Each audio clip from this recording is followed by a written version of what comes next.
Hi friends, किसी भी exam की तैयारी करने से पहले हमें यह पता होना चाहिए कि आज तक एग्जाम में क्या क्या पूछा गया है। तो एसएससी सीजीएल के एग्जाम में पिछले 10 साल में क्या क्या पूछा गया है उनकी हम शुरुआत करते हैं इस नई सीरीज के अंदर। स्टार्ट करते हैं हम 2019 के प्री के पेपर से, इस तरीके से 2019 के मेंस के पेपर के 18 वगैरह 2010 तक, ठीक है ना। हम इन सारे पेपर्स को है वो कंप्लीट करेंगे। चलिए आज हम स्टार्ट करते हैं अपनी पहली सीरीज जो स्टार्ट हो रही है 2019, जो 2019 के प्री के आपके पेपर्स हुए थे। आपको पता होना चाहिए 2019 के अंदर टोटल आपके 18 पेपर्स हुए थे प्री के अंदर। हर एक पेपर के अंदर 2 क्वेश्चंस आपके पूछे गए जो कि ग्रामेटिकल एरर्स या स्पोर्टिंग एरर्स जिसे हम कहते हैं उससे रिलेटेड, ठीक है। तो 18 आपके टोटल पेपर्स हुए थे और इन 18 पेपर्स में हर एक में 2 क्वेश्चंस आपके पूछे गए, ठीक है ना। तो टोटल नंबर ऑफ क्वेश्चंस है आपके कौन से 36, ठीक है ना। इन्हीं 36 क्वेश्चंस को हम डिस्कस करेंगे। देखिए पहला क्वेश्चन आपका क्या है।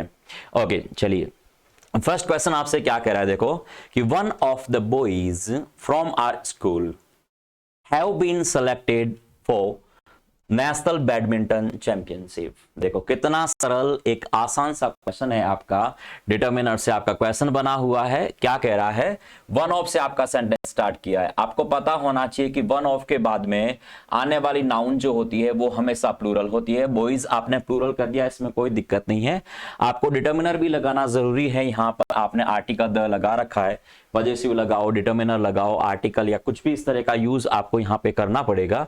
तो वन ऑफ द बॉयज, इसका मतलब नाउन आपने सही कर दी, आर्टिकल भी लगा रखा है वन ऑफ। अब आपको पता है वन ऑफ के बाद में नाउन तो आपको प्लूरल रखनी पड़ती है, लेकिन आपकी जो वर्ब है वो कैसी आनी चाहिए, सिंगुलर आनी चाहिए। तो one of the boys from our school, तो फ्रॉम आवर स्कूल में कोई दिक्कत नहीं है, लेकिन आगे कह दिया आपने क्या, have been selected. Sentence in passive voice है, बी प्लस वर्ब की थर्ड फॉर्म लगा रखी है, उससे हमें खैर यहां दिक्कत नहीं है। दिक्कत यह है कि वन ऑफ कह रहा है सेंटेंस के अंदर, तो नाउन प्लूरल है लेकिन वर्ब आपकी कैसी चाहिए, सिंगुलर। तो यहां हैव बीन की बजाय आपको लिखना पड़ेगा has been selected for national badminton championship, ठीक है ना। आपकी प्रॉपर नाउन है, इसलिए एन, बी और सी तीनों को क्या कर रखा है, कैपिटल का रखा है, ठीक है ना। प्रॉपर नाउन में आपको पता होना चाहिए कि हर एक वर्ड का पहला लेटर कैसा होता है, कैपिटल होता है। क्लियर है। तो गलती कौन से पार्ट में जा रही है आपकी, फर्स्ट पहला वाला आपके सेंटेंस में गलत है कि यहां हैव बीन सेलेक्टेड की बजाय आपको लिखना पड़ेगा हैज बीन सेलेक्टेड, ठीक है ना। बहुत ही सरल एक आसान सा क्वेश्चन है जो आपका पूछा गया 2019 प्री के एग्जाम के अंदर। 19 का प्री और 19 के मेंस के अंदर क्वेश्चंस काफी सरल थे, ग्रामेटिकल क्वेश्चंस इतने मुश्किल नहीं बनाए थे, ठीक है ना। आप मुश्किल देखें तो आप 2017 के पेपर जो हुए थे उनमें काफी अच्छे क्वेश्चंस थे, काफी मुश्किल क्वेश्चंस आपके बनाए गए थे 2017। धीरे धीरे हम सभी पेपर से वो कर देंगे, कंप्लीट कर लेंगे, ठीक है ना। चलिए हाँ, क्वेश्चन नंबर सेकंड की बात करें। I can swim very fast when I was only 5। आपके जब मैं केवल 5 साल का था, व्हेन आई वाज ओनली 5, तो आप क्या कर रहे हो, I can swim very fast. अब आपको पता है पास्ट की बात कर रहा है, तो अब सेंटेंस में आई वाज ओनली 5 कहोगे, आई एम ओनली 5 तो आप कहोगे नहीं इस तरीके से। तो यहां पर आप क्या कहोगे, आई कैन स्विम की बजाय आपको कहना पड़ेगा आई कुड स्विम। क्या कहोगे, कुड। पास्ट की बात कर रहा है तो आई कैन स्विम की बजाय आपको कहना पड़ेगा आई कुड स्विम, ठीक है ना, कुड स्विम। इस सेंटेंस में आप इस तरह यूज टू का इस्तेमाल नहीं कर सकते। आप ऐसा नहीं कह सकते I use to swim very fast when I was only 5। आपके जब मैं केवल 5 साल का था तो मैं अच्छा तैराक हुआ करता था, मैं अच्छा तैर लिया करता था, लेकिन उसके बाद मैंने वो आदत छोड़ दी और अब मैं नहीं खेलता। तो यूज टू एक आदत हो जाती है, तो ये पास्ट की आदत नहीं है, ये पास्ट की कैपेसिटी है, पास्ट की एबिलिटी है। तो यदि हम पास्ट की एबिलिटी और पास्ट की कैपेसिटी की बात करते हैं तो कुड का इस्तेमाल करते हैं, ठीक है ना। लेकिन वहीं यदि हम पास्ट की हैबिट की बात करते हैं तो हम यूज टू का इस्तेमाल करते हैं। यूज टू ऐसे कोई काम जो पास्ट में आप किया करते थे अब आप नहीं करते, तब आप कहते हो कि आई यूज टू, ठीक है ना। उसका जैसे आप कहिए I use to play football when I was in college, जब मैं कॉलेज में था तो फुटबॉल खेला करता था, लेकिन इन दिनों आप नहीं खेलते। लेकिन आप कह रहे कि मैं स्विमिंग कर सकता था बहुत फास्ट उस टाइम, तो स्विमिंग तो डे बाय डे आपकी इंप्रूव होनी चाहिए और ये आपकी स्किल है जो कभी आप छोड़ नहीं सकते, जीवन भर तक आपके साथ में रहने वाली चीजें, तो वो तो रहेगी रहेगी। तो यहां पर ये पास्ट की आपकी एबिलिटी थी, ना कि पास्ट की आपकी हैबिट थी। पास्ट हैबिट में यूज टू का इस्तेमाल करते हैं, लेकिन पास्ट की कैपेसिटी और पास्ट की एबिलिटी में आपको कुड का यूज है वो करना होता है। चलो बढ़ते हैं अपने अगले क्वेश्चन की ओर। क्या है देखिए, क्वेश्चन नंबर 3 क्या है देखो, the modern man is busy acquiring more and more wealth and designing ways to invest it in more sense pleasure। देखो पहली बात तो आपको ध्यान होना चाहिए सेंटेंस में क्या कर रखा है, the modern man is busy. Busy के बाद हमेशा जिरंड आती है, आपको पता होना चाहिए। बिजी के बाद में प्रेपोजिशन यदि आप इन लिखते हैं तब भी जिरंड आएगी, और इन नहीं लिखते हैं तो सीधी वैसे भी आपको जिरंड का यूज है वो करना पड़ता है बिजी के बाद। तो the modern man is busy acquiring more and more wealth and designing ways to invest in more sense pleasures. देखो यहां पर क्या कर दिया है सेंटेंस के अंदर, प्लेजर्स आपकी क्या है, नाउन है। अब प्लेजर नाउन है तो यहां पर आपने क्या कर दिया, सेंस लगा दिया। आपको नाउन के साथ में एडजेक्टिव का इस्तेमाल है वो करना पड़ेगा, सेंस आपकी खुद नाउन है तो यहां पर सेंस प्लेजर नहीं, आपको कहना पड़ेगा सेंसुअल प्लेजर। क्या कहोगे यहां पर, सेंसुअल प्लेजर। तो सेंस नहीं, आपको सेंसुअल प्लेजर्स कहना पड़ेगा, सेंस नहीं बल्कि सेंसुअल प्लेजर्स। आपको एडजेक्टिव का इस्तेमाल है वो करना पड़ेगा, तो सेंस की बजाय आपको यहां पे कहना पड़ेगा सेंसुअल। क्वेश्चन है आपका एडजेक्टिव टॉपिक से, आपकी गलती सेकंड पार्ट में जा रही है कि यहां सेंस नहीं, आपको करना पड़ेगा सेंसुअल। क्या करोगे, सेंसुअल प्लेजर्स। ठीक है, चलिए तो आपको सेंटेंस में ये देखना होगा कि जो वर्ड आपने लगाया है, प्लेजर्स आपकी नाउन है और नाउन को आप मॉडिफाई कौन करेगा, एडजेक्टिव। तो सेंस नहीं बल्कि हमें कहना पड़ेगा सेंसुअल। क्लियर है, चलिए बढ़ते हैं अगले क्वेश्चन की ओर। सरल क्वेश्चन से, ज्यादा इतने मुश्किल नहीं है। देखो क्वेश्चन आपका 4th कह रहा है, द प्राइम मिनिस्टर ध्यान रखना, ये जो वर्ड होते हैं प्राइम मिनिस्टर, चीफ मिनिस्टर वगैरह, इनमें पहला जो वर्ड लेटर होते हैं वो हमेशा कैपिटल होते हैं, ध्यान रखना। आर्टिकल द लगाना होता है यदि उसके व्यक्ति का नाम उसमें साथ में नहीं है तो। आप सेंटेंस कह रहा है, the prime minister along with the other ministers, फिर आप कह रहे हो हैव लेफ्ट फॉर अमेरिका। हमने सब्जेक्ट वर्ब एग्रीमेंट का रूल पढ़ा है हमने क्लासेस के अंदर, और आपको ये जानकारी है भी। ये जो वर्ड्स हैं आपके with, along with, together with वगैरह, as well as, in addition to, ठीक है ना, एंड नॉट, बिसाइड्स, ठीक है ना, लाइक, डिसलाइक वगैरह जो वर्ड आपके होते हैं, इनमें क्या होता है कि इनके पहले आने वाले नाउन के अकॉर्डिंग आपके सेंटेंस की वर्ब रखी जाती है। इनके बाद में जो लिखे हुए अदर मिनिस्टर्स है, इसके लिए आप नहीं लगा सकते। आपको किसके लिए लगाना पड़ेगा, द प्राइम मिनिस्टर के लिए। और प्राइम मिनिस्टर के लिए आपकी जो वर्ब है वो कैसी आनी चाहिए, हैव बीन की बजाय आपको हैज बीन लिखना पड़ेगा, हैज लेफ्ट लिखना पड़ेगा, has left for America. Clear है, तो गलती आपके पार्ट कौन से में जा रही है, यहां पर गलती सी पार्ट में है कि यहां पर हैव लेफ्ट की बजाय आपको कहना पड़ेगा has left. Subject verb agreement topic का एक पहला ही रूल है आपका, सिंपल सा क्वेश्चन है, ज्यादा प्रॉब्लम वाला सेंटेंस नहीं है, बच्चे को ये आता है। ठीक है, चलिए देखो नेक्स्ट क्वेश्चन नंबर 5 क्या कह रहा है, देखो, Deepa walked down the road slowly without looking anybody. ठीक है ना, देखो क्या कह रहा है, आप कह रहे हो sentence, Deepika Deepa walked down the road slowly. अब आप विदाउट लुकिंग एनीबॉडी, लुक के बाद में एट आता है, आपको पता होना चाहिए, लुकिंग एट एनीबॉडी। आपको यहां पर लुकिंग के बाद में एट लगाना पड़ेगा। लुक के बाद में फिक्स प्रेपोजिशन है कि आपको एट यूज करना पड़ेगा। लुक एट मी यूज करते हैं ना, तो लुक एट मी, तो लुक के बाद में आपको क्या लगाना पड़ेगा, एट, लुक एट मी। ठीक है, तो लुकिंग एट एनीबॉडी क्वेश्चन है आपका प्रेपोजिशन टॉपिक से। चलिए बढ़ते हैं अगले क्वेश्चन की ओर। बड़ा सरल है, सिंपल सा क्वेश्चन है आपके।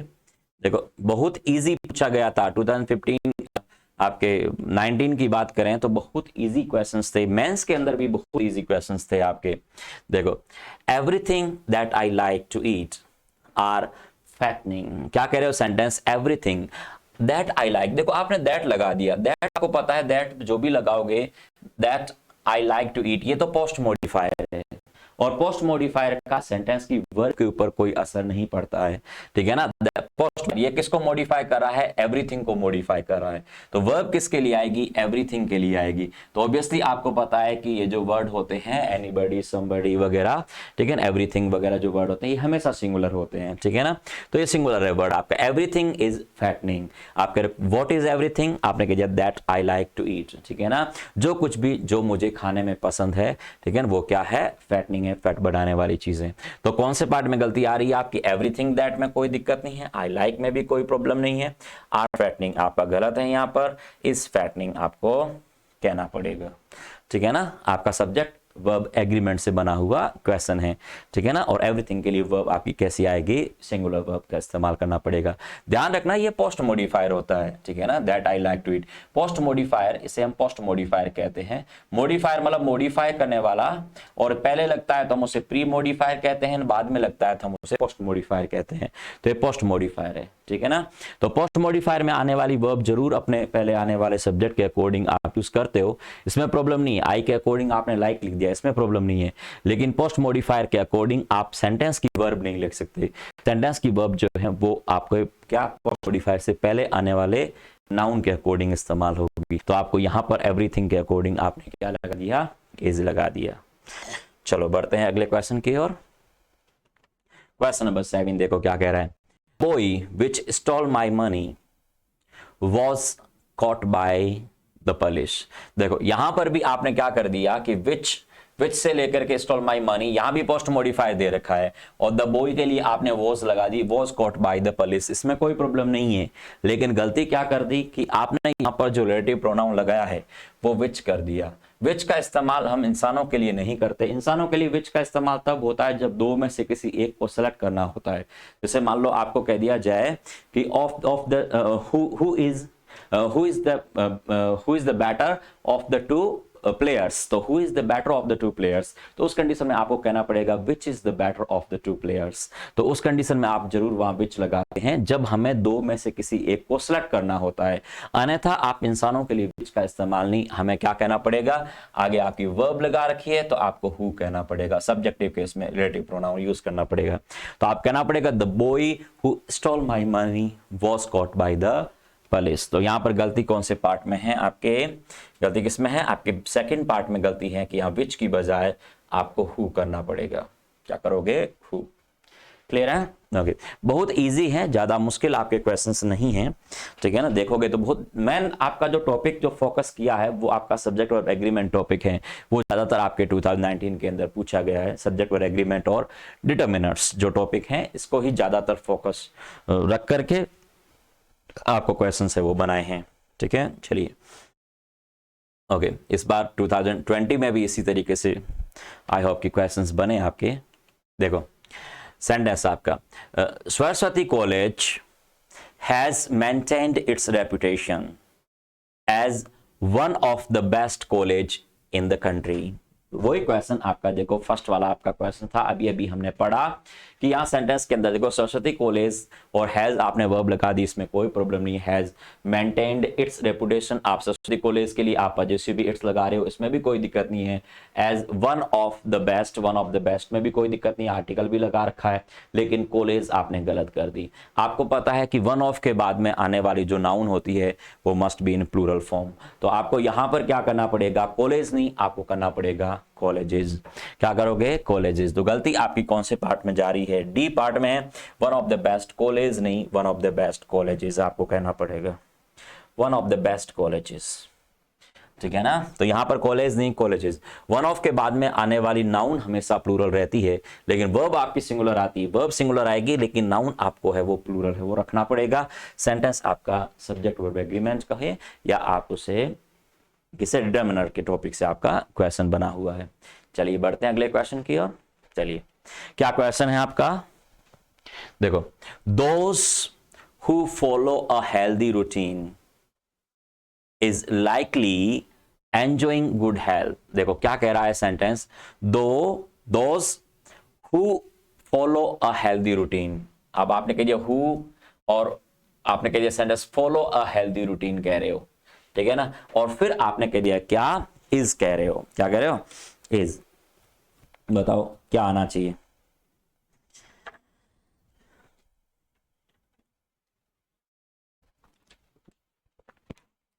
देखिए क्या आएगा, दोज। देखो पहली बात तो ये तो आपने पोस्ट मॉडिफाई लगा दिया हु फॉलो, दोज के अकॉर्डिंग आपने वर्ब लिख दी, ये तो खैर प्लूरल है। हु फॉलो ये तो पोस्ट मॉडिफायर है, लेकिन वर्ब आपकी आएगी दोज के अकॉर्डिंग। आपको पता है यहां पर इज नहीं, आपको वर्ब कहनी पड़ेगी आर। बहुत ही सरल एक सिंपल सा क्वेश्चन है आपका सब्जेक्ट और एग्रीमेंट से, पोस्ट मॉडिफायर लगा हुआ है, दोस्त के अकॉर्डिंग आपकी क्या आ जाएगी, वर्ब है वो, उसका इस्तेमाल है वो यहाँ पर आपको करना होगा।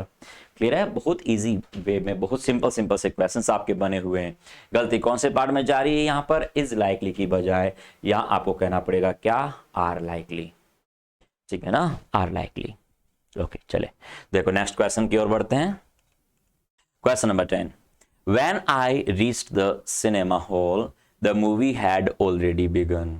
देखो आपको पता होना चाहिए जब टेंस की बात करते हैं तो पास्ट के यदि कोई दो काम होते हैं, पास्ट में जब कोई दो काम होते हैं तो दो काम में से जो काम आपका पहले कंप्लीट हो जाता है वो आपके पास्ट का परफेक्ट होता है, लेकिन जो काम बाद में होता है वो हमें पास्ट का सिंपल टेंस से हमें लिखना होता है। ठीक है, यहां सेंटेंस कह रहा है when I reached the college, आपके जब मैं कॉलेज पहुंचा, the movie had already begun, movie है वो पहले स्टार्ट हो गई थी। ठीक है, यहां तो कोई दिक्कत नहीं है कि आपने रीच्ड वर्ब की सेकंड फॉर्म भी कर दी और यहां हैड के साथ आपने वर्ब की थर्ड फॉर्म करनी चाहिए, तो ये होना चाहिए। लेकिन अब प्रॉब्लम क्या कर दी यहां पर कि आपको पता है परफेक्ट फॉर्मेट में हैड के साथ आपको वर्ब की थर्ड फॉर्म का इस्तेमाल करना होगा, और यहां पर आपने वर्ब की कौन सी वाली फॉर्म कर दी, सेकंड फॉर्म इस्तेमाल कर दी। आपको पता है यहां हैड के साथ वर्ब की थर्ड फॉर्म चाहिए। ठीक है ना, फर्स्ट फॉर्म क्या होती है आपकी, बिगिन आपकी फर्स्ट फॉर्म होती है। ठीक है ना, सेकंड फॉर्म क्या होती है, बिगन होती है। ठीक है ना, और थर्ड फॉर्म क्या होती है, BEGUN होती है। तो यहां पर आपकी गलती कौन से पार्ट में जा रही है, यहां आपके फर्स्ट पार्ट में है कि ऑलरेडी बिगन की बजाय आपको कहना पड़ेगा BEGUN। ठीक है ना, क्वेश्चन है आपके टेंस टॉपिक से वर्ब पार्ट का क्वेश्चन है आपका। ठीक है ना, वर्ब के अंदर प्रॉब्लम करी है, जहां पर थर्ड फॉर्म होनी चाहिए वहां पर आपको सेकंड फॉर्म लगा करके दे दी। क्वेश्चन आपके टेंस के टॉपिक का या वर्ब से आप इस क्वेश्चन को मानिए। ठीक है, चलें देखो नेक्स्ट क्या है। Question number 11, I am believing you have submitted all the necessary documents. देखो क्या कर दिया इस सेंटेंस में, आई एम बिलीविंग कर दिया। आपको पता होना चाहिए कि बी एक स्टैटिक वर्ब होती है, बिलीव एक स्टैटिक वर्ब होती है, बी और बिलीव दोनों स्टैटिक वर्ब होती है। स्टैटिक वर्ब वे वर्ब जिनको हम आईएनजी वाली फॉर्म में आप इस्तेमाल नहीं कर सकते, तो वो कौन सी वर्ब होती हैं, स्टैटिक वर्ब होती है। अब यदि उसे कॉन्टिन्यूअस फॉर्मेट में लिखा हुआ है तो आप उसको इसे इंडेफिनेट फॉर्मेट में चेंज है वो करना पड़ेगा। यदि वो परफेक्ट कॉन्टिन्यूअस फॉर्मेट में लिखी हुई है तो उसे हमें परफेक्ट फॉर्मेट में चेंज करना होता है।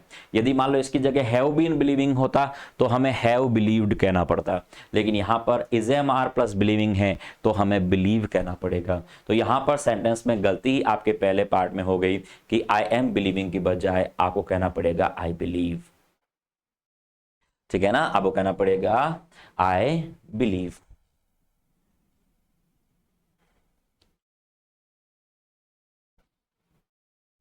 I believe. ठीक है ना, क्या कहोगे, आई बिलीव। तो आई बिलीव, तो यहां आपको पता होना चाहिए आई एम बिलीविंग की बजाय आपको कहना पड़ेगा आई बिलीव। ठीक है, चलिए तो ये स्टैटिक वर्ब है। कौन सी वर्ब है, स्टैटिक वर्ब। स्टैटिक वर्ब वो वर्ब जिन्हें हम आईएनजी वाली फॉर्म में इस्तेमाल है वो नहीं कर सकते। ये टेंस के टॉपिक में हम उसे विस्तार से पढ़ेंगे। स्टैटिक वर्ब या स्टैटिक वर्ब भी हम इन्हें कहते हैं। वर्ब दो तरह की होती है, डायनेमिक और स्टैटिक या स्टैटिक वर्ब। ठीक है ना, तो ये स्टैटिक वर्ब है। आई एम बिलीविंग की बजाय आई बिलीव, क्या कहोगे, आई बिलीव। ठीक है ना, चलिए ओके। बिलीव में स्पेलिंग में आपको पता होना चाहिए LI और आगे EVE होता है। ठीक है ना, ये जो वर्ड होते हैं जैसे बिलीव आप कहते हो तो बिलीव में क्या होगा, पहले BELI बेली कहते हैं, फिर EVE आएगा, बेली और ई बिलीव। ठीक है ना, इस तरीके से आपका वर्ड है कौन सा, रिसीव। रिसीव में क्या होता है, RECE होता है, और फिर क्या करते हैं IVE कहते हैं, रिसीव RECE और फिर IVE, इस तरह रिसीव होता है। डिसीव में क्या होता है, DECE और फिर क्या करते हैं IVE, डिसीव। ठीक है ना, इस तरह रिसीव डिसीव इस तरीके से वर्ड यूज करते हैं। सी के बाद EI होता है ना कि IE। ठीक है ना, सी के बाद में EI नहीं बल्कि IE नहीं बल्कि EI होता है, ये बात ध्यान रखना। ठीक है ना, इस तरीके से रिसीव डिसीव बिलीव। ठीक है, अचीव। अचीव में क्या करते हैं, अच्छी, CI इधर होता है अच्छी, और ईव EVE इस तरह लिखते हैं। तो बिलीव, अचीव, रिसीव, डिसीव। ठीक है ना, इस तरीके से हम इन्हें वर्ब को यूज में करते हैं। ठीक है ना, इस तरह स्पेलिंग आप इसे याद कर सकते हो। ओके, नेक्स्ट वर्ड देखो आप, क्वेश्चन नंबर 12 देखिए, no sooner did we receive your message when we heaved a sigh of relief. देखिए क्या किया है सेंटेंस में, नो सूनर से आपने सेंटेंस स्टार्ट किया, आपको पता है इन्वर्जन करना पड़ेगा, डिड के साथ वर्ब की फर्स्ट फॉर्म आपने लिख दी, ये तो करेक्ट लिख दिया, यहां पर कोई प्रॉब्लम नहीं करी। नो सूनर से जब सेंटेंस आपका स्टार्ट होता है तो इन्वर्जन करना पड़ता है, तो इन्वर्जन इसमें ऑलरेडी कर रखा है, इसमें कोई प्रॉब्लम नहीं है। लेकिन आगे आपने क्या कर दिया, आगे व्हेन लगा दिया। आपको पता होना चाहिए कि नो सूनर के साथ में क्या लगता है, देन। देन कौन सा, THEN वाला देन या THAN वाला देन? नो सूनर के साथ THAN वाला देन आता है। THEN किसी के साथ भी पेयर नहीं बनाता है, हमेशा THAN आएगा। THEN तो वो एक टाइमिंग है, नाउ का पास्ट होता है देन।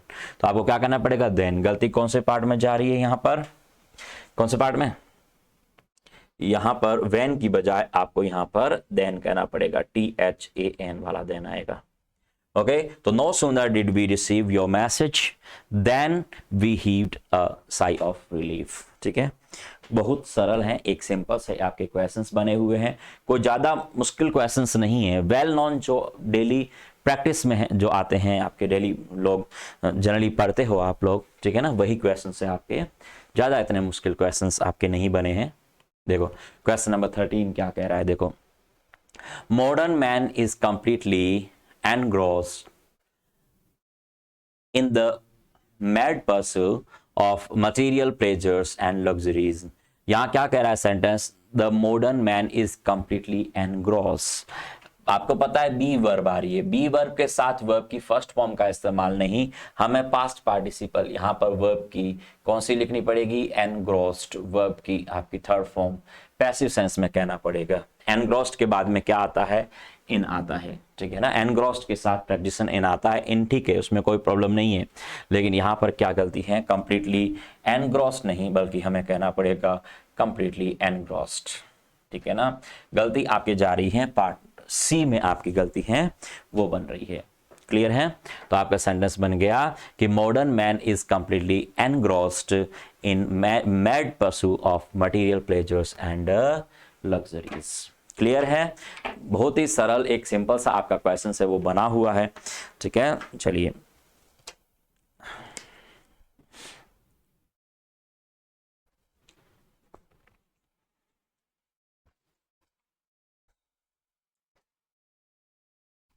देखो नेक्स्ट क्वेश्चन की ओर बढ़ते हैं। Question number 14, my brother who live in Delhi has written me a letter. देखो एक तो बात आपको पता होना चाहिए कि जो पोस्ट मॉडिफायर वाला जो भी पार्ट आपका दे रखा होता है वर्ब के ऊपर उसका असर नहीं पड़ता। माई ब्रदर के अकॉर्डिंग हैज रिटन, इसने करेक्ट लिख दिया, has written me a letter, इसमें कोई प्रॉब्लम नहीं है। लेकिन आपने कहा माई ब्रदर हु लिव, अब ब्रदर आपका कैसा लिखा हुआ है, सिंगुलर। अब पोस्ट मॉडिफायर के अंदर आने वाली जो वर्ब होती है वो अपने से पहले आने वाले नाउन के अकॉर्डिंग होती है। इसका ये एंटीसीडेंट कहलाता है, इसका एंटीसीडेंट है, इसी एंटीसीडेंट के अकॉर्डिंग आपकी वर्ब आती है। तो माय ब्रदर तो सिंगुलर है, तो सिंगुलर के लिए हु लिव नहीं, आपको कहना पड़ेगा हु लिव्स। क्या कहना पड़ेगा, हु लिव्स। तो गलती कौन से पार्ट में आ रही है, आपके थर्ड पार्ट में गलती है कि हु लिव की बजाय आपको कहना पड़ेगा हु लिव्स। क्या कहोगे, हु लिव्स। ओके, चलिए, तो my brother who lives in Delhi has written me a letter. ठीक है, बहुत ही सरल एक सिंपल से आपके क्वेश्चंस हैं, कुछ ज्यादा इतने प्रॉब्लम नहीं है। ठीक है ना, ओके, चलिए नेक्स्ट। आपको किसी भी तरह की कोई भी प्रॉब्लम हो, किसी भी क्वेश्चंस में आपको डाउट हो तो आप मैसेज करिएगा, मैं उसकी रिप्लाई आपको वहां पर दे दूंगा। आपके डाउट है मैं वहां पे क्लियर कर दूंगा। ठीक है ना, और इनकी जो पीडीएफ है वो आपको टेलीग्राम चैनल पर मिल जाएगी, लिंक में आपको मिल जाएगा, डिस्क्रिप्शन में आप जाकर चेक करिएगा, लिंक आपको मिल जाएगा टेलीग्राम चैनल का। ठीक है, वहां पर ये सारे के सारे आपको मिल जाएंगे, इसकी पीडीएफ आपको अवेलेबल होगी वहां। ठीक है ना, और कोई क्वेश्चन में डाउट हो तो आप कमेंट कर दीजिए, इसी वीडियो के नीचे आप कमेंट करिएगा, मैं वहां पर आपको रिप्लाई है वो दे दूंगा। क्लियर है, चले देखो आगे बढ़िए। क्वेश्चन नंबर आपका 15 क्या कह रहा है, देखो क्वेश्चन है the old man did not wanted to eat any food. बहुत ही सिंपल सा क्वेश्चन है, आपको पता है डिड लगा दिया तो आप यहाँ वांटेड सेकंड फॉर्म नहीं, वर्ब की फर्स्ट फॉर्म इस्तेमाल करनी पड़ेगी, वॉन्ट कहना पड़ेगा। आपको पता होना चाहिए कि जब भी आप कभी डू, डज या डिड का इस्तेमाल करते हैं तो उसके साथ आपको वर्ब जो होती है वो हमेशा फर्स्ट फॉर्म का इस्तेमाल करना होता है।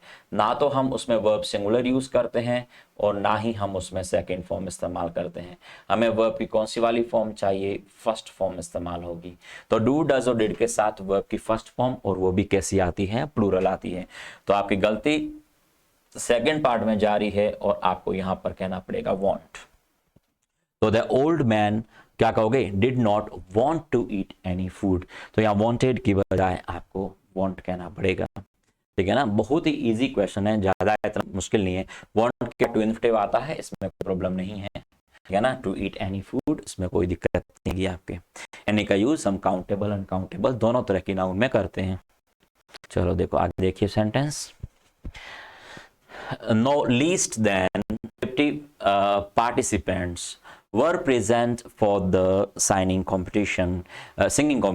देखो क्या कह रहा है सेंटेंस में, least than 50 participants। यहाँ पर participants कैसी नाउन है, एक काउंटेबल नाउन है आपकी, काउंटेबल नाउन है और 50 पार्टिसिपेंट्स आप कहना चाह रहे हो, और फिर आपने क्या कर दिया, यहाँ पर लीस्ट कह दिया।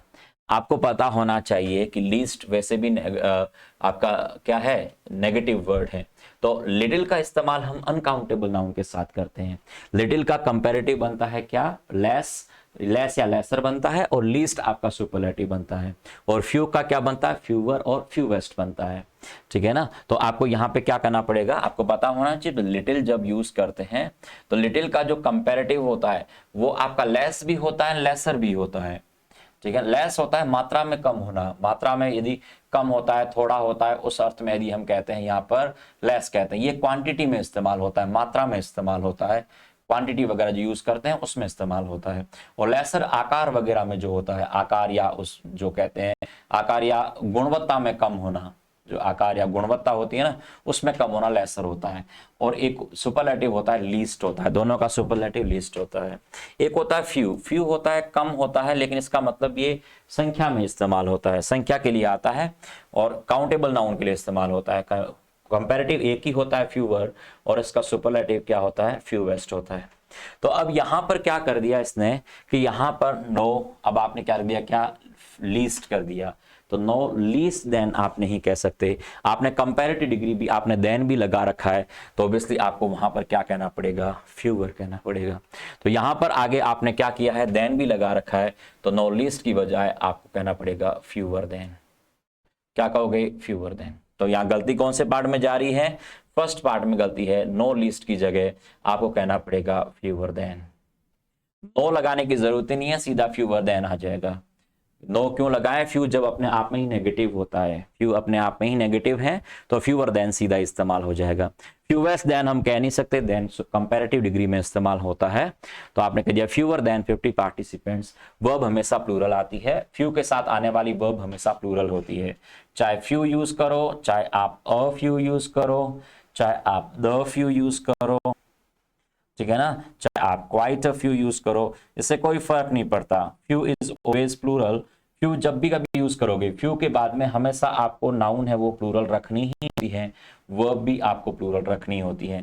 फ्यू के साथ आने वाली नाउन और वर्ब हमेशा दोनों ही प्लूरल रहते हैं, चाहे फ्यू को किसी भी फॉर्मेट में आप लिखो, अ फ्यू लिखो, चाहे अ फ्यू, चाहे द फ्यू, चाहे क्वाइट अ फ्यू, चाहे फ्यूवर, चाहे फ्यू वेस्ट, नाउन और वर्ब हमेशा क्या होती है, प्लूरल इस्तेमाल होती है। काउंटेबल नाउन के लिए इस्तेमाल होने वाला आपका डिटर्मिनर है। चलो नेक्स्ट क्वेश्चन की ओर बढ़ते हैं। क्वेश्चन नंबर आपका 17 देखो। Lucy has already cut. Cut आपको पता है तीनों ही फॉर्मेट में सेम होती है। यहाँ कट फर्स्ट फॉर्म भी कट होती है, सेकंड फॉर्म भी कट होती है, थर्ड फॉर्म भी कट होती है। तो कट कट कट तीनों ही आपकी वर्ब की थर्ड फॉर्म होती है। तो ऑलरेडी यहाँ पर हैज के साथ आपने जो वर्ब लगाई है वो थर्ड फॉर्म ही है। तो Lucy has already cut the cake when we reached the party hall. आपको पता होना चाहिए, अभी अभी हमने पढ़ा था कुछ टाइम पहले, और टेंस का नियम आपको पता होना चाहिए कि पास्ट के कोई दो काम होते हैं, उनमें जो पहला काम है वो पास्ट का परफेक्ट होगा, दूसरा काम पास्ट का सिंपल होगा। तो आपको पता है कि दूसरा काम पास्ट का सिंपल है, रीच्ड। आप कह रहे कि when we reached the party hall, जब हम पार्टी हॉल में पहुंचे, वो उन्होंने केक है वो पहले ही काट लिया था। के कभी पहले काट लिया था तो ये कौन सा होना चाहिए, पास्ट का परफेक्ट होना चाहिए, और इसमें क्या कर दिया, प्रेजेंट परफेक्ट। या ल्यूसी के बाद हैज ऑलरेडी के बजाय आपको कहना पड़ेगा हैड ऑलरेडी। तो Lucy had already cut the cake when we reached the party hall, ठीक है ना। तो यहाँ हैज कट की बजाय आपको कहना पड़ेगा हैड कट, ठीक है। तो हैज की बजाय हैड। क्लियर है, चलें। तो कौन से पार्ट में गलती है यहाँ पर, तो ल्यूसी हैज ऑलरेडी क्या कहोगे, कट, तो इसकी बजाय आपको कहना पड़ेगा ल्यूसी हैड ऑलरेडी कट। गलती है आपके फर्स्ट पार्ट में, हैज की बजाय आपको कहना पड़ेगा हैड, ठीक है ना। ओके चलो देखो नेक्स्ट क्वेश्चन। बहुत सरल से क्वेश्चन है, बहुत सरल, बहुत सिंपल। ऐसा कोई क्वेश्चन ऐसा नहीं है जो आपको मुश्किल में डाले, ऐसा कोई क्वेश्चन पूछा ही नहीं इस पेपर के अंदर, ठीक है। देखिए क्वेश्चन नंबर 18 देखो आपका क्या कह रहा है।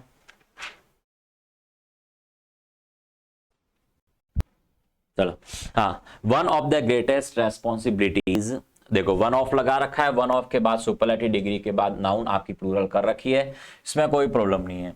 One of the greatest responsibilities of a scientist is that, one of के बाद आपने वर्ब भी कैसी लगाई है, इज लगाई, इसमें भी कोई प्रॉब्लम नहीं है आपने। That his discoveries and inventions are, that आपने मॉडिफायर लगा के आपने कह दिया हिज डिस्कवरीज एंड आर, दोनों ही प्लूरल है तो आर लगा दिया। Utilized to the overall development of the nation, utilized for कह दो, यूटिलाइज्ड फॉर क्या कह दो, यूटिलाइज फॉर कह सकते हो, इन कह सकते हो, यूटिलाइज्ड, ठीक है ना, in the overall development of the nation भी कह सकते हो, या for the overall development of the nation भी कह सकते हो। तो इन भी आ सकता है और फॉर भी आ सकता है, लेकिन वहां पर टू का इस्तेमाल है वो यूज नहीं करोगे। गलती आपके सी पार्ट में है, यहां पर टू की बजाय आप क्या कर दोगे, इन, या आप फोर लगा दोगे। तो या तो यूटिलाइज्ड इन हो जाएगा या यूटिलाइज्ड फोर हो जाएगा, ठीक है ना। यूटिलाइज के बाद में आपको टू का इस्तेमाल वहां पर अनावश्यक होगा। क्वेश्चन आपका प्रेपोजिशन से बना हुआ है। चलो बढ़ते हैं अगले क्वेश्चन की ओर। क्वेश्चन नंबर 19 देखो, those who are late they will not be allowed inside the classroom. देखो दोज आपने लगा दिया, फिर आपने कह दिया हु आर लेट, ठीक है, फिर आपने कह दिया क्या, दे will not be allowed. Will के साथ बी प्लस वर्ब की थर्ड फॉर्म आपकी कैसी है, पैसिव वॉइस बना हुआ है, और इनसाइड द क्लासरूम में कोई प्रॉब्लम नहीं है। फिर गलती क्या जारी आपकी कि दोज हु आर लेट, और फिर आपने कह दिया दे, ये दे आपने रिपीट क्यों किया, ठीक है ना। जब आपने सब्जेक्ट लगा दिया तो दे का रिपीटेशन यहां पर नहीं कर सकते। आपको पता होना चाहिए कि सेंटेंस के अंदर यदि आपने सब्जेक्ट के लिए कोई भी नाउन या प्रोनाउन आपने एक बार यूज कर लिया तो उसी नाउन या प्रोनाउन का रिपीटेशन हम यहां पर नहीं कर सकते। तो दोज आपने लगा चुके हो तो इसके बाद यहां दे का रिपीटेशन है वो अनावश्यक होता है। प्रोनाउन टॉपिक का पहला ही रूल है, ठीक है ना। तो यहां आपको क्या करना पड़ेगा, दोज हु आर लेट तो ठीक है, लेकिन आपने दे विल नॉट अलाउड, यहां पर दे को रिपीट करना ये क्या होगा, ये गलत हो जाएगा। ओके चलिए, प्रोनाउन टॉपिक का पहला ही रूल है, बहुत ही सरल सा एक सिंपल सा आपका क्वेश्चन बना हुआ है। चलें देखो next question, question number 20, everyone except she have travelled by air. देखो क्या गलती जा रही है, एक्सेप्ट का जब यूज करते हैं तो एक्सेप्ट के बाद में आने वाला प्रोनाउन ऑब्जेक्टिव केस में होता है। तो यहां पहली बात तो आप हर नहीं, सी नहीं, बल्कि आपको हर कहना पड़ेगा, और हर कहोगे तो अब हर के अकॉर्डिंग वर्ब आपकी नहीं आएगी, वर्ब किसके अकॉर्डिंग आएगी, एवरीवन के अकॉर्डिंग, और एवरीवन के अकॉर्डिंग कहोगे तो आपको हैज कहना पड़ेगा, ठीक है। तो यहां पर गलती किसमें जा रही है, बी पार्ट में है, यहां सी हैव की बजाय आपको हर कहना पड़ेगा, और हर के बाद आपको हैज कहना पड़ेगा, ठीक है ना। तो आपको पता होना चाहिए कि एक्सेप्ट के बाद में आपको ऑब्जेक्टिव केस का इस्तेमाल करना होगा, तो प्रोनाउन ऑब्जेक्टिव केस में आएगा, और जो वर्ब होती हैं वो हर के अकॉर्डिंग नहीं, क्योंकि ऑब्जेक्ट हो गया, ऑब्जेक्ट के लिए तो वर्ब लगाते नहीं है। तो एक्सेप्ट से पहले क्या आ रहा है, एवरीवन, इसके लिए वर्ब आपकी लगती है। जो बट का यूज है, बट हो गया, एक्सेप्ट हो गया, आप इसकी जगह ऐसे भी कह सकते हैं, everyone but her has travelled by air, ठीक है, उस कंडीशन। बट वाले में तो सब्जेक्टिव केस और ऑब्जेक्टिव केस दोनों सही माने जाते हैं, लेकिन बेहतर यही है कि आप ऑब्जेक्टिव केस लगाएं, लेकिन एक्सेप्ट के साथ तो आपको ऑब्जेक्टिव केस रखना ही पड़ेगा। सी की बजाय आपको हर कहना पड़ेगा, और आगे हैव की बजाय आपको हैज कहना पड़ेगा। क्लियर है। तो everyone except her has travelled by air, ठीक है ना। चलिए क्वेश्चन ये भी आपके प्रोनाउन टॉपिक से ही बना हुआ है। कि आपको एक्सेप्ट के बाद में आपको हर का इस्तेमाल करना होगा और वर्ब जो है सब्जेक्ट और एग्रीमेंट के अकॉर्डिंग आपको वहां पर हैज कहनी पड़ेगी, एवरीवन के अकॉर्डिंग आएगी आपकी। चलो नेक्स्ट क्वेश्चन क्या कह रहा है देखें आपसे। We had a long discussion at a cup of coffee. A long discussion at a cup of coffee नहीं, over a cup of coffee कहना पड़ेगा आपको, ठीक है ना। तो we had a long discussion over a cup of coffee preposition से बना हुआ आपका क्वेश्चन है। यहां पर एट अ कप नहीं, आपको कहना पड़ेगा over a cup of coffee, ठीक है ना। तो we had a long discussion over a cup of coffee, मतलब जब एक कप कॉफी के साथ हमने बहुत लंबा डिस्कशन है वहां पर किया गया, ठीक है ना। चलिए हाँ, क्वेश्चन नंबर 22 देखो, the both children go to the same school. ये क्वेश्चन मैं आपको बार बार क्लासेस के अंदर बताता रहता हूं, आपको पता होना चाहिए कि बोथ का आर्टिकल का यूज है वो बोथ से पहले नहीं कर सकते, आपको बोथ के बाद करना होता है, ठीक है ना। कई दफा हमने पढ़ा है कि ये जो वर्ड होते हैं आपके कौन से, ऑल हो गया, ऑल, बोथ, हाफ और क्वाइट, इनमें क्या है आर्टिकल का इस्तेमाल हम पहले नहीं कर सकते।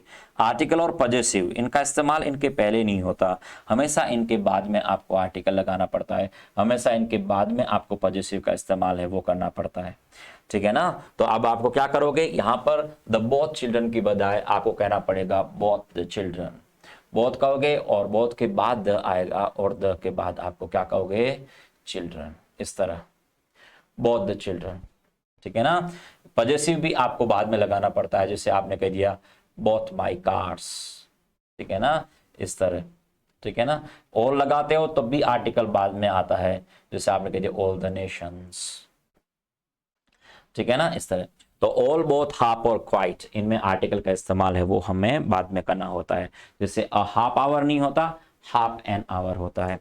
एक जरूर अपवाद होता है, 1.5 के हाफ में आर्टिकल का इस्तेमाल हाफ से पहले होता है, 1.5 उसमें आर्टिकल जरूर उसके पहले आता है यदि हम बात करें। जैसे आपने कह दिया अ हाफ आवर, तो ये गलत हो जाएगा, आप इस तरीके से अ हाफ आवर आप नहीं कह सकते, आपको कहना पड़ेगा क्या, हाफ एन आवर, पहले हाफ कहते हो फिर एन लगाओगे और हाफ एन आवर, ठीक है ना। लेकिन इस रूल का एक अपवाद ये होता है कि यदि आप 1.5 कहते हो तो फिर वो करेक्ट हो जाता है, और 1.5 कहोगे तो आप कहोगे 1.5 आवर्स। 1.5 के बाद आने वाली नाउन हमेशा प्लूरल होती है, 1.5 आवर्स। तो ये एक जरूर अपवाद होता है इस रूल का, बाकी कहीं कोई प्रॉब्लम नहीं है। आप अ क्वाइट गुड जॉब नहीं, आपको क्वाइट के बाद में आर्टिकल आएगा और क्वाइट अ गुड जॉब आपको इस तरीके से कहना पड़ेगा, क्वाइट अ गुड जॉब, ठीक है, इस तरह। तो वर्ड है आपके कौन से कि ऑल, बोथ, हाफ और क्वाइट, ऑल, बोथ और हाफ और क्वाइट, इनके आर्टिकल और पजेसिव पहले नहीं बल्कि बाद में इस्तेमाल होते हैं। तो यहां पर लिखा हुआ द बोथ चिल्ड्रन की बजाय हमें कहना पड़ेगा बोथ द चिल्ड्रन, ठीक है ना। बोथ पहले आएगा, आर्टिकल द आपका बाद में आएगा, गलती डी पार्ट में है, द बोथ की बजाय आपको कहना पड़ेगा बोथ द, ठीक है ना, बोथ द चिल्ड्रन, गलती डी पार्ट में, ठीक है, ओके। खैर नेक्स्ट क्वेश्चन की ओर बढ़ते हैं। देखो, तो पजेसिव और आर्टिकल का इस्तेमाल और बोथ, हाफ और क्वाइट के पहले नहीं बल्कि बाद में होते हैं। चलो क्वेश्चन नंबर 23 की ओर बढ़ते हैं। देखो क्या कह रहा है क्वेश्चन आपसे। हाँ, all employees of the national sugar factory differ from there boss on the medical and pension policy. एक सिंपल सा क्वेश्चन है, ठीक है ना, बताओ क्या होना चाहिए, बताइए। All employees of the national sugar factory differ from there boss. देखो डिफर का जब यूज करते हैं, डिफर के साथ वहां पर फ्रॉम का इस्तेमाल नहीं, डिफर के साथ यहां पे देखो एक तो डिफरेंट यूज करते हैं, डिफरेंट के साथ एक तो क्या कौन सा देन यूज करते हैं, डिफरेंट देन का इस्तेमाल होता है। एक यहाँ डिफरेंट फ्रॉम की बजाय आपको डिफर के साथ विद का इस्तेमाल करना पड़ेगा, या डिफर विद का मतलब सहमत होने के अर्थ में आप कहना चाहते हो, ठीक है ना, डिफर विद, ठीक है ना, डिफर विद आप कह रहे हो सेंटेंस में कि all employees of the national sugar factory differ with their boss, ठीक है ना, on the medical and pension policy. यहाँ डिफर विद का मतलब हो जाएगा कि आप व्यक्ति उसके साथ में वो सहमत नहीं है, सहमत नहीं होने के अर्थ में। तो असहमत होना उसे कहते हैं डिफर विद, ठीक है ना। डिफर का यूज करते हैं और डिफर के साथ विद लगाते हैं, तो इसका मतलब हो जाएगा कि वो उससे असहमत है, असहमत है, असहमत है या सहमत नहीं है, ठीक है ना, तो डिफर विद लगाना पड़ेगा आपको, ठीक है। तो all employees of the Nestle sugar factory differ with their boss on the medical and pension policy. तो यहाँ डिफर के साथ फ्रॉम की बजाय आपको यहाँ पर डिफर के साथ आपको विद लगाना पड़ेगा। क्या कहोगे? डिफर विद, ठीक है, डिफर विद। तो डिफर विद मतलब किसी से आप क्या हो, असहमत हो, उसे कहते हैं, ठीक है ना। डिफर फ्रॉम कहते हैं उसका मतलब किसी से अलग होना, भिन्न होना, अलग किसी अलग होना किसी से, तो वो डिफर फ्रॉम आप उसका इस्तेमाल करते हैं, ठीक है ना, डिफर फ्रॉम। चलिए नेक्स्ट 24। डिफरेंट के साथ देन का इस्तेमाल जो करते हैं वो अमेरिकन लोग करते हैं, डिफरेंट देन, ठीक है, लेकिन वो चलता नहीं है एग्जाम में डिफरेंट। तो डिफरेंट फ्रॉम चलता है, डिफरेंट फ्रॉम चलता है, और डिफर फ्रॉम किसी से अलग होना वो आपका डिफर फ्रॉम होता है। डिफर विद किसी से असहमत होते हैं तो उसे हम कहते हैं डिफर विद, ठीक है ना। डिफरेंट देन अमेरिकन इंग्लिश में इस्तेमाल होता है, ठीक है ना, जो कि एग्जाम में आपका सही नहीं माना जाएगा। ओके, चलिए क्वेश्चन नंबर 24 क्या कह रहा है? सी बिहेव्स इन अ सच अ कोर्डियल मैनर। आपको पता होना चाहिए कि सच के आर्टिकल बाद में आता है, सच अ कोर्डियल, आर्टिकल आपने अनाश लगा रखा है। तो सी बिहेव्स इन सच अ कोर्डियल मैनर, ये तो करेक्ट है, गलती पहले पार्ट में जा रही है कि ये यहां पर हटाना होगा। सच के आर्टिकल बाद में रहता है, ना कि पहले। असच नहीं, सच अ कोर्डियल मैनर आपको इस तरीके से कहना पड़ेगा। सच में आर्टिकल का इस्तेमाल करते हैं नाउन के लिए, नाउन आती है तभी आर्टिकल लगाते हैं, ठीक है ना। सच का इस्तेमाल जब आगे नाउन सिंगुलर होती है तभी। यदि यहाँ मैनर की जगह मैनर्स होता तो यहाँ पर आर्टिकल हम नहीं लगा सकते थे। अनकाउंटेबल नाउन होते तो आर्टिकल नहीं लगता, ठीक है। चलें देखो आगे बढ़े। और सच के बाद दैट का इस्तेमाल होता ही है। सच के बाद आप किसका यूज करते हो? दैट। सच दैट का इस्तेमाल हो रहा है और आर्टिकल कॉम्बिनेशन यहाँ पर बना हुआ है। Conjunction topic plus article combo है आपका। सेंटेंस क्वेश्चन आपका फर्स्ट में पार्ट में आपकी गलती बन रही है। चलो question number 25। He married with a rich hairs last year. क्या कह रहे? He married with. आपको पता है मैरी और वेड जब भी आप एक्टिव वॉइस में लिखते हैं तो आप अपने साथ प्रेपोजिशन का इस्तेमाल नहीं लिखते हैं, ठीक है ना। पैसिव वॉइस में होता है तो जरूर उसमें आर्टिकल का इस्तेमाल होता है, लेकिन आप उसे प्रेपोजिशन का इस्तेमाल होता है, आप टू का इस्तेमाल करते हैं, ठीक है। तो यहां पर आपने क्या कर दिया? विद गलत है, विद को हटाना पड़ेगा, ठीक है ना। तो he married a rich hairs, ठीक है, लास्ट ईयर, ठीक है ना। अब यदि इसकी जगह इसी सेंटेंस का यदि हम पैसिव वॉइस बनाएं, इस सेंटेंस का यदि हम पैसिव वॉइस बनाएंगे तो उसमें जरूर टू आ जाएगा। जैसे इसका पैसिव वॉइस बनाएं तो क्या बनेगा इसकी जगह कि अ रिच हेयरस, क्या बनेगा? Was married. क्या बनेगा? Was married. तो हम यहां टू लगा देंगे, married to, married to me के यहाँ क्या है?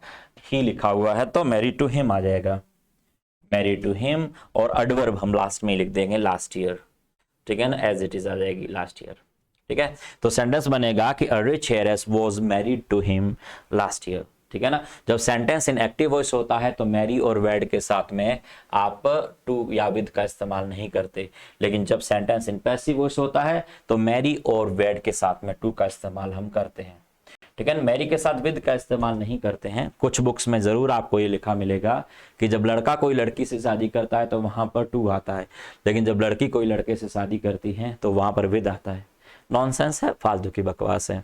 आपको क्या करना है? टू लगाना है। क्या लगाना है? टू। किसमें? वो भी पैसिव वॉइस में, एक्टिव वॉइस में नहीं आता।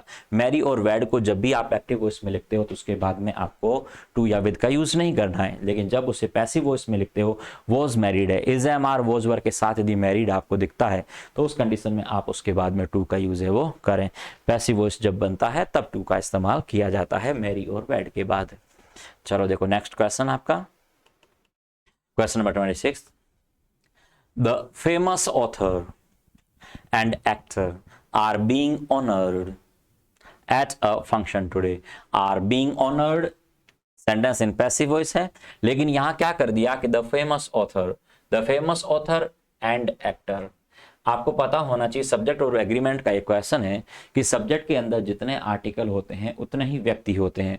यहां पर आपने आर्टिकल एक लगा रखा है, ठीक है। और आप कह रहे हो फेमस ऑथर और एक्टर कह रहे हो, इसका मतलब व्यक्ति एक ही है और उसके पास दो डिजिग्नेशन है। एक तो क्या है कि वो ऑथर भी वही है और एक्टर भी आपका वही है, तो ऑथर भी वही है, एक्टर भी वही है, ठीक है, दोनों एक ही व्यक्ति है। तो यदि व्यक्ति एक है तो आर्टिकल एक ही बार आएगा, यदि व्यक्ति डबल है तो आर्टिकल हम डबल लगाते हैं, ठीक है ना। तो अब बात ये आती है कि यहां पर हम द एक्टर करें तब सही हो जाएगा, या हम आर की जगह इज करें तब सही होगा। ध्यान रखना सब्जेक्ट के अंदर चेंजेस हम तब करते हैं जब सब्जेक्ट खुद ही गलत होना चाहिए, आगे कोई पॉजेसिव वगैरह दे रखा होता जिससे पता चलता कि वो प्लूरल है, ठीक है ना। तो ऐसा इसमें कहीं कोई पता नहीं चल रहा है, तो सब्जेक्ट इज ऑलवेज क्लियर, ठीक है ना। सब्जेक्ट हमेशा राइट होता है, सब्जेक्ट कभी गलत नहीं होता, और सब्जेक्ट के अकॉर्डिंग ही आपको वर्ब लगानी है, और यही सब्जेक्ट वर्ब एग्रीमेंट का रूल बनता है। तो आपको यहाँ पे क्या कहना पड़ेगा, is being honoured. Being honoured आपके कॉन्टिन्यूअस टेंस का पैसिव वॉइस बना हुआ है, ठीक है। तो the famous author and actor, ठीक है ना, is being honoured at the function today. तो गलती आपकी कहां जा रही है, फर्स्ट पार्ट आपका क्लियर है। सेकंड पार्ट में गलती है, यहां पर आर बीइंग ऑनर्ड की बजाय आपको इज बीइंग ऑनर्ड है, ठीक है। सब्जेक्ट आपका सिंगुलर है, ठीक है। आर्टिकल यहां पर आर्टिकल दी हम उस कंडीशन में लगाते जब आगे कोई देयर वगैरह पॉजेसिव वगैरह दे रखा होता, तब हम देखते कि वो आपका सब्जेक्ट ही प्लूरल है, वो बन रहा है, ठीक है। चलिए ओके, नेक्स्ट आपका question, he went to work but returned back immediately.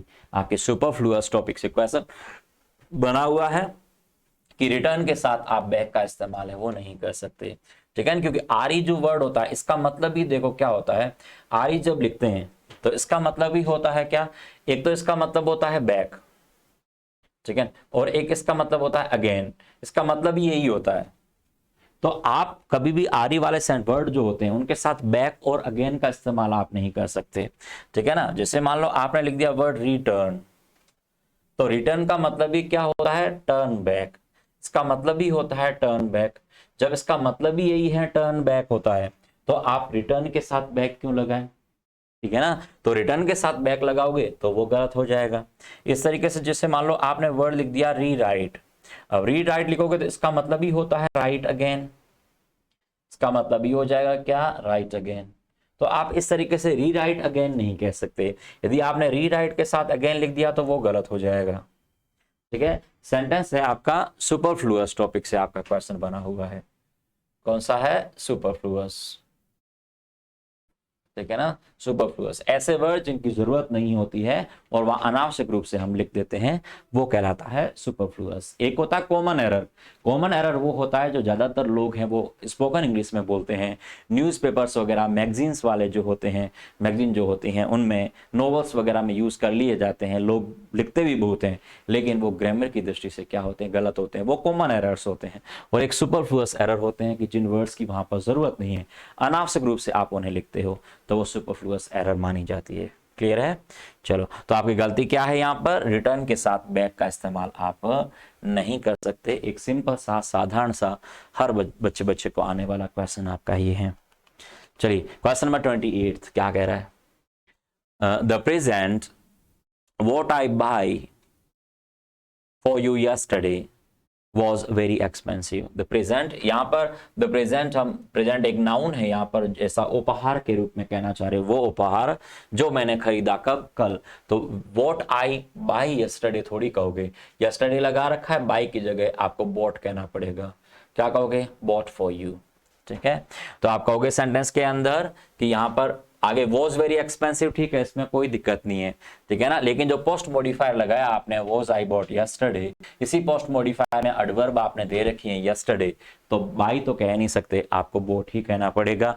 और was very expensive, the present was very expensive, was हमने लगाया किसके लिए है, प्रेजेंट के लिए। यहाँ प्रेजेंट उपहार के लिए इस्तेमाल आप कर रहे हो, तो यहाँ पर वॉज वेरी एक्सपेंसिव, ठीक है, इसमें कोई दिक्कत, एक्सपेंसिव आपका एडजेक्टिव है, वेरी एडवर्ब हो गई, द प्रेजेंट आपकी नाउन हो गई, और फॉर यू यस्टरडे ये भी करेक्ट है, लेकिन व्हाट आई बाय की जगह व्हाट आई बॉट कहना पड़ेगा। क्या कहोगे, what I bought. Brought bring की सेकंड फॉर्म होती है, ये बात ध्यान रखना।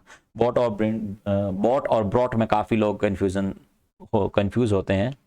देखो हाँ, क्वेश्चन नंबर 29 सेंटेंस कह रहा है, as a little child she was afraid from darkness. ये तो बहुत सिंपल सा क्वेश्चन है, अफ्रेड के बाद फ्रॉम नहीं, अफ्रेड ऑफ आता है, ठीक है ना। एक फिक्स प्रेपोजिशन होता है कि अफ्रेड जब लगाते हैं तो अफ्रेड के बाद में क्या आता है, ऑफ, अफ्रेड ऑफ, ठीक है ना, afraid of darkness.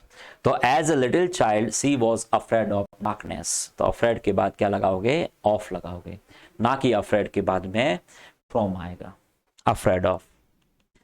Okay, question number 30, plenty of information were given to me as the tourist office। क्या होगा plenty of, plenty of का यूज काउंटेबल और अनकाउंटेबल दोनों तरह की नाउन में इस्तेमाल किया जाता है, लेकिन यहाँ देखा जाता है कि plenty of के बाद में यदि काउंटेबल नाउन है तो वर्ब आपकी प्लूरल आ जाती है, अनकाउंटेबल नाउन है तो वर्ब सिंगुलर आएगी। इंफॉर्मेशन आपको पता है एक अनकाउंटेबल नाउन होती है, तो was given की बजाय, were given की बजाय आपको कहना पड़ेगा was given।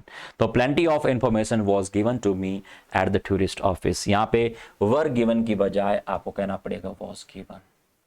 तो आप कहोगे कि plenty of information was given to me at the tourist office, तो यहाँ पे were की बजाय आपको was कहना पड़ेगा। तो plenty of के साथ काउंटेबल व अनकाउंटेबल दोनों तरह की नाउन आती है, लेकिन काउंटेबल होगी तो प्लूरल हो जाएगी, तो वह प्लूरल आ जाएगी। लेकिन अनकाउंटेबल नाउन आपको पता है इंफॉर्मेशन एक अनकाउंटेबल नाउन होती है और उसके अकॉर्डिंग वर्ब आपकी कैसी आती है, सिंगुलर वर्ब का इस्तेमाल होता है, ठीक है ना। ये नाउन आपका टॉपिक, नाउन टॉपिक से माने तो इन्फॉर्मेशन आपकी अनकाउंटेबल नाउन, पहला ही रूल बनता है नाउन का, ठीक है ना, उसी से बना हुआ। अब डिटर्मिनर प्लेंटी ऑफ का यूज है सब्जेक्ट और एग्रीमेंट और डिटर्मिनर टॉपिक से, ठीक है। चलो बढ़ते हैं अगले क्वेश्चन की ओर। काफी सरल क्वेश्चंस है, बहुत ही सिंपल से क्वेश्चंस आपके पूछे गए थे। देखो, Mohit did not went to school yesterday as he was unwell, कितना सरल दिया है, डिड के बाद वेंट कर दिया। आपको पता है डू डज डिड के बाद वर्ब की फर्स्ट फॉर्म इस्तेमाल होगी, ठीक है ना। यदि हम डू की बात करें, चाहे डज की बात करें, चाहे डिड की बात करें, इसके साथ आने वाली वर्ब कभी भी हमने पढ़ा सिंगुलर और सेकंड फॉर्म नहीं हो सकती, वो हमेशा फर्स्ट फॉर्म होती है, गो, ठीक है। और एक नियम आप नॉट से भी याद रख सकते हो, नॉट का भी यही नियम है, नॉट के बाद भी कभी भी गलती से आप कभी भी वर्ब सिंगुलर यूज नहीं करते, कभी भी सेकंड फॉर्म नहीं आती, नॉट के बाद कभी भी सिंगुलर फॉर्म और सेकंड फॉर्म इस्तेमाल नहीं कर सकते।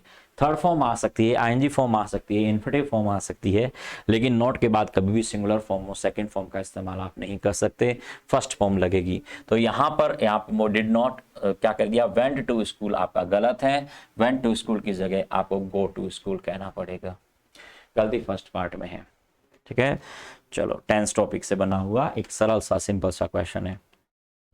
Question number 32, if a few drops of lemon are put in the milk it has turned sour. Sentence आपका बना हुआ है कंडीशनल सेंटेंस से।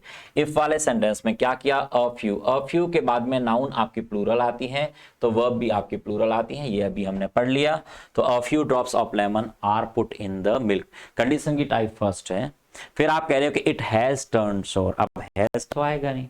आपको पता है कंडीशनल सेंटेंस के अंदर क्या होता है कि इफ वाले क्लोज में जब प्रेजेंट सिंपल टेंस का इस्तेमाल करते हैं तो आगे में फ्यूचर सिंपल लगाना होता है। हैज टर्न की बजाय हमें कहना पड़ेगा विल टर्न। क्या कहोगे, विल टर्न, आप विल टर्न कहना पड़ेगा, फ्यूचर सिंपल कहना पड़ेगा। लेकिन आपको पता होना चाहिए ये वाला जो सेंटेंस आपने बनाया है कि आप कह रहे हैं कि कुछ ही लेमन की कुछ ही ड्रॉप्स यदि आप कहाँ पर दूध में डाल देते हैं तो क्या हो जाता है, वो फट जाता है। तो फट जाएगा या फट जाता है, ये आपके सेंटेंस में क्या है, एक साइंटिफिक प्रूफ्ड सेंटेंस है। और जब भी कोई साइंटिफिक प्रूफ्ड सेंटेंस आता है तो वहां पर फ्यूचर की बजाय present simple versus present simple आता है। तो यहाँ विल टर्न की जगह आपको क्या कहना पड़ेगा, इट टर्न्स। क्या कहोगे, इट टर्न्स सोर। ध्यान होना चाहिए जब हम किसी भी कंडीशनल सेंटेंस के अंदर यदि हम बात करते हैं किसी यूनिवर्सल ट्रूथ की, किसी साइंटिफिक फैक्ट्स की, ठीक है ना, तो उस कंडीशन में कोई मैथमेटिकल फैक्ट्स हो, कोई ज्योग्राफिकल फैक्ट्स आता हो, हिस्टोरिकल फैक्ट्स यदि मान लो आपने लिख दिया, तो उस कंडीशन में आप वहां पर फ्यूचर टेंस की बजाय आपको present simple plus present simple tense ही रखना होता है। क्लियर है। तो यहाँ पर जो आपने कह दिया सेंटेंस के अंदर कौन सा, कि हैज टर्न्ड, यहाँ पर गलती होकर के यहाँ पर इट टर्न्स सोर आएगा। क्या आएगा, टर्न, प्रेजेंट सिंपल टेंस का इस्तेमाल हो जाएगा। विल टर्न इसलिए नहीं क्योंकि आपके सेंटेंस के अंदर एक साइंटिफिक प्रूफ्ड सेंटेंस है, ठीक है ना। चलिए, चलो क्वेश्चन बढ़ते हैं अगले। 33rd क्वेश्चन क्या कह रहा है आपका, कि we must get this post send as soon as possible. देखो, गेट आपने कह दिया और गेट के बाद आपने वर्ब लगा दी फर्स्ट फॉर्म। गेट अपने बाद में जब ऑब्जेक्ट कोई आता है गेट के बाद पास्ट पार्टिसिपल का इस्तेमाल करता है, गेट के बाद वर्ब की फर्स्ट फॉर्म का इस्तेमाल नहीं होता। तो गेट दिस पोस्ट, सेंड नहीं, आपको पता है फर्स्ट फॉर्म होती है सेंड, तो सेकंड फॉर्म कौन सी होती है सेंड, और थर्ड फॉर्म कौन सी होती है सेंट। तो गेट के बाद आने वाली वर्ब जो होती है वो फर्स्ट फॉर्म नहीं बल्कि पास्ट पार्टिसिपल के रूप में वर्ब की थर्ड फॉर्म का इस्तेमाल आपको करना पड़ेगा, ठीक है ना। तो यहाँ सेंड एज की बजाय आपको कहना पड़ेगा Saint, sent as soon as possible। तो आपको कहना पड़ेगा we must get this post sent as soon as possible। तो get के बाद आने वाली verb है वो थर्ड फॉर्म रहती है, ठीक है ना। तो get challenged, ठीक है ना, get changed आपने कह दिया, ठीक है, get confused, get sent, ठीक है। तो get के बाद आपको verb की कौन सी रखनी है, verb की थर्ड फॉर्म का इस्तेमाल करोगे, पास्ट पार्टिसिपल। get हो चाहे got हो चाहे getting हो चाहे to get हो, verb आपको थर्ड फॉर्म रखनी पड़ती है, ठीक है ना। get retired, okay. चलिए question number 34। Sita has no taste in classical dance. Sita has no taste in classical dance. आपको प्रेपोजिशन की कहीं ना कहीं प्रॉब्लम नजर आ रही होगी, देखो बताओ क्या है। सीता हैज नो टेस्ट, ठीक है ना। इन क्लासिकल सॉन्ग से बजाय क्या होगा, टेस्ट फॉर, किसी चीज में कोई रुचि होना, क्या कहोगे टेस्ट फॉर। तो यहां कहोगे टेस्ट इन की बजाय आप कह दोगे टेस्ट फॉर। तो कहो Sita has no taste for classical dance. Taste for का मतलब होगा किसी पर्टिकुलर चीज में रुचि होना, तो आप कहिए Sita has no taste for classical dance. उसे क्लासिकल डांस में किसी भी तरह का कोई भी शौक नहीं है, उसे क्लासिकल डांस का किसी भी तरह का कोई भी क्या प्रॉब्लम नहीं है, ठीक है।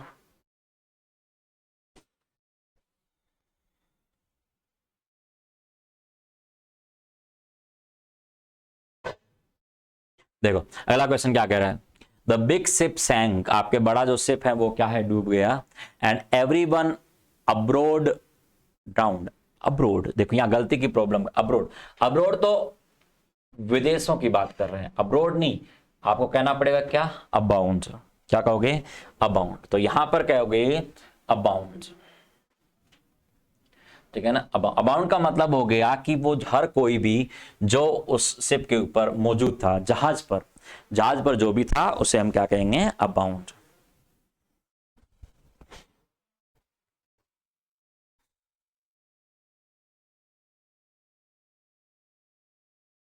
अबाउंड भी नहीं कहोगे, अबोर्ड कहोगे, अबोर्ड।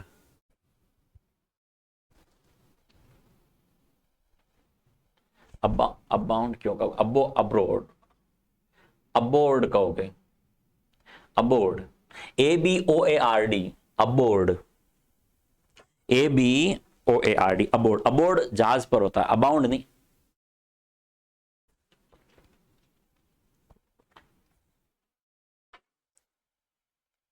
क्या बनेगा, the big ship sank and everyone, क्या कहोगे, अबोर्ड ड्राउंड। अब्रोड तो फ्यूचर हो गया, अबाउंड नहीं, अबोर्ड। क्या कहोगे, अबोर्ड, ड्राउंड। अबोर्ड मतलब जो कोई भी जहाज पर था वो डूब गया, ठीक है ना। तो क्या कहोगे, अब्रोड की जगह अबाउंड। क्या कहोगे, अबाउंड, अबोर्ड, ठीक है।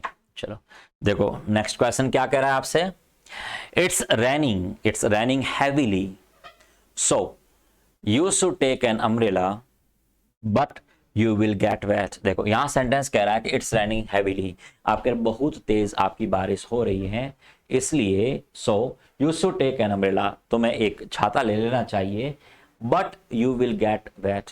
अब छाता ले लोगे लेकिन तुम गीले हो जाओगे, अब छाता ले ही लोगे तो तुम गीले कैसे हो जाओगे, आपके नहीं तो तुम गीले हो जाओगे। तो यहां पर बट की बजाय आपको कहना पड़ेगा और एल्स। आप और एल्स कह सकते हो, और else you will get wet, otherwise भी कह सकते हो, और एल्स या अदरवाइज का इस्तेमाल आप यहां पर करिए, ठीक है। और else you will get wet या otherwise you will get wet, और एल्स भी आ सकता है, अदरवाइज भी आ सकता है। तो यहां पर बट यू विल गेट की बजाय आपको कहना पड़ेगा और एल्स या कह दो अदरवाइज। अदरवाइज, ठीक है ना। तो इट्स रैनिंग हैवीली, आप कह रहे हो कि बहुत तेज बारिश हो रही है, इसलिए तुम क्यों एक छाता ले लेना चाहिए तुम्हें, नहीं तो तुम क्या हो जाओगे, गीले हो जाओगे। तो अदरवाइज या और एल्स का इस्तेमाल है वो आपको करना होगा। क्लियर है? चलो ओके तो ये थे आपके टोटल जो क्वेश्चंस आपके 36 टोटल। आपको पता है 2019 के प्री में 18 पेपर हुए थे, हर एक पेपर में 2 क्वेश्चंस थे, तो टोटल नंबर ऑफ क्वेश्चंस आपके 36 थे, ठीक है ना। तो इसी ये जो आपके टोटल आपके टॉपिक्स थे ये कंप्लीट होते हैं, ठीक है ना। इसी तरीके से 2019 के fill in the blanks questions आपके क्या बने थे, आपके सेंटेंस इंप्रूवमेंट क्या थे, वो अगले वीडियोज में आपको मिल जाएंगे। क्लियर है? ओके तब तक के लिए कॉल टुडे, बाय बाय।